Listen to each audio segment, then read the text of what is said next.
Larry really rarely reads novels in the library. So today we are going to look at how to make the L and R sounds in English. Let's start with the R sound. For the R sound, your tongue goes back into your mouth. And the front of your tongue, the tip, goes up. So you're pulling your tongue back into your mouth, and the tip is also going up and back. That's how you make the R sound. The L sound. There are two L sounds. There's the L sound at the beginning of the word, and there is the L sound at the end of the word. The L sound at the beginning of the word is usually easier for people to make. But because the L sound, also called the dark L, at the end of a word is quite similar to the R sound, I want to start with the L sound at the end of a word.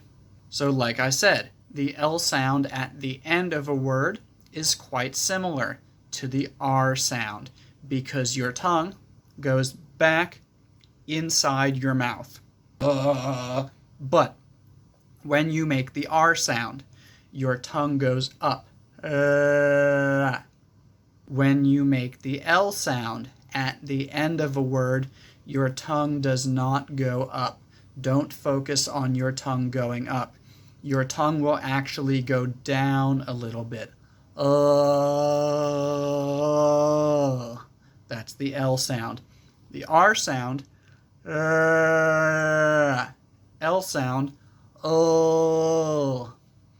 That's why in words like girl or world, the thing that you can do is think about your tongue starting up and going down. Girl, world, girl, girl. Up for the R, down for the L. But what about L at the beginning of a word? When L is at the beginning of a word, your tongue goes out. La, la, la, la, la, la, la. Touching your teeth or touching the top of your mouth.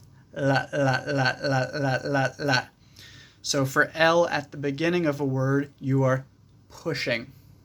For R and for L at the end of a word, you're pulling your tongue back.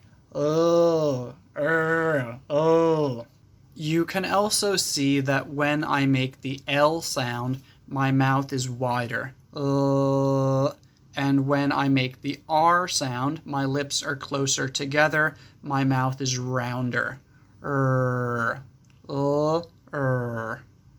So if we go back to my example from the beginning, Larry really rarely reads novels in the library. Larry really rarely reads novels in the library.